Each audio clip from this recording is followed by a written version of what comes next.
Hello everyone, আমি doctor Surajit Garai, associate professor এবং consultant dermatologist. এটা নিয়ে আজকে কথা বলবো, যেটা হলো পায়ের দুর্গন্ধ। প্রচুর পেশেন্ট আসেন যাদের পা থেকে বা মোজা থেকে এত দুর্গন্ধ হয় যে ওনারা জুতো খুলে বা মোজা খুলে কোথাও বসতে পারেন না। এটা নিয়ে এম্বারেস ফিল করেন, কোথাও বলতে পারেন না, আমাদের কাছে এসে ইমোশনাল হয়ে কথাগুলো বলেন। এই যে প্রবলেমটা, এটা খুব ছোট ছোট জিনিস মেনটেন করে ডিল করা যায়। আমাদের শরীরে যখন বেশি ঘাম দেয়, এই ঘামটা কিন্তু কোনো দুর্গন্ধ ক্যারি করে না। এই ঘামটা যখন শরীরের বাইরে আসে, তখন শরীরের বাইরে কিছু ব্যাকটেরিয়া ওই ঘামের ওপর রিয়াকশন করে দুর্গন্ধ তৈরি করে। তার মানে হলো যে আমাদের যদি হাইজিন প্রপার মেনটেন করা যায় তাহলে দুর্গন্ধ কমে যাবে। যদি আপনার পায়ে প্রচুর ঘাম দেয়, তাহলে চেষ্টা করুন যতটা কম সময় আপনি মোজা বা জুতো পরে থাকছেন সেটা চেষ্টা করা। একটু এরকম স্লিপার টাইপের কিছু পরা যেখানে হাওয়া পাস করছে। মোজা প্রত্যেক দিন কেচে শুকনো করে পরতে হবে। জুতো রোদে গরম করে বা কাচার পরে, মাঝে মাঝে যখন জুতো পরিষ্কার করছেন সেটার পরে রোদে দিয়ে ওটাকে গরম করে নিতে হবে যাতে ওখান থেকে ব্যাকটেরিয়াগুলো মারা যায়। এরপরে যদি আপনি স্নানের সময় একটা অ্যান্টি ব্যাকটেরিয়াল সোপ, যেরকম হলো ডেটল সাবান, এগুলো হতে পারে।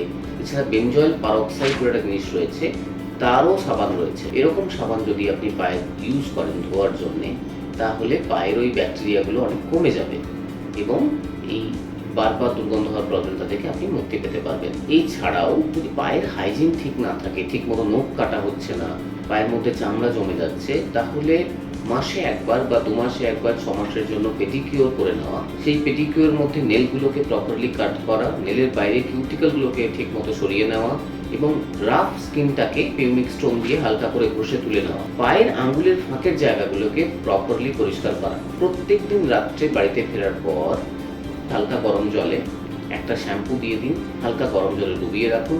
ডুবিয়ে রেখে ওটাকে ক্লিন করুন, একটা ছোবড়া দিয়ে ঘষে ক্লিন করুন। ক্লিন করার পর ওটাকে ড্রাই যখন হয়ে যাবে, তখন একটা সফট ময়েশ্চারাইজার বা কোনো তেল জাতীয় জিনিস লাগিয়ে নিন। এটা লাগালে কি হবে, পায়ের যে স্কিনের লেয়ারগুলো সেগুলো সুস্থ থাকবে এবং তার থেকে দুর্গন্ধ হওয়ার চান্স কমবে। ফিউজিটিক অ্যাসিড বলে একটা ক্রিম হয়, এটা একটা অ্যান্টিব্যাকটেরিয়াল ক্রিম।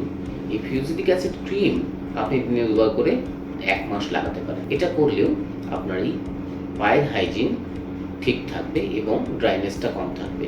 যাদের অতিরিক্ত ঘাম দিচ্ছে তাদের কিছু ঘাম কমানোর ওষুধ রয়েছে, লোশন টাইপের জিনিস, যেগুলো লাগালে পায়ের ঘাম কমে যাবে। তো সেই ওষুধগুলোকে পায়ে লাগিয়ে রাখলে যখন আপনি বাড়ি থেকে বেরোচ্ছেন তখন ওই লোশনটা লাগিয়ে নিলেন, তাহলে পায়ের ঘাম কমে গেল এবং আপনি সারাদিন মোজা পরে থাকতে পারলেন। একটা কোনো পাউডার, যে কোনো পাউডার আঙুলের ফাঁকে দিয়ে দিন, তারপরে মোজাটা পরুন। তাহলে সেটা কি করবে, ওই ঘামগুলোকে শুষে নেবে। এতেও ঘামের পরিমাণ কমে যাবে এবং পা থেকে দুর্গন্ধ হওয়া আস্তে আস্তে কমতে থাকবে। যখন 1-2 মাস পর আপনার পায়ের ঘাম কমে গেছে, গন্ধ কমে গেছে, তখন আপনি চেষ্টা করুন এই প্রসেসটাকে স্লো ফ্রিকোয়েন্সিতে হলেও, মানে আগে যদি প্রত্যেকদিন একবার করছিলেন সেটাকে 1 দিন ছাড়া বা 2 দিন ছাড়া করতে থাকুন। কিছু কিছু মানুষ যাদের ডায়াবেটিস রয়েছে এবং ডায়াবেটিস ঠিকমতো কন্ট্রোল থাকছে না, তাদের ক্ষেত্রে এই সমস্যা বাড়তে পারে। তাদের ক্ষেত্রে ইনফেকশন হওয়ার চান্স অনেক বেশি। তাই আমরা ডায়াবেটিক পেশেন্টদের জন্য বলি যে ডায়াবেটিক পেশেন্টরা প্রত্যেকদিন সন্ধ্যেবেলায় একবার ফুট এক্সামিনেশন করুন।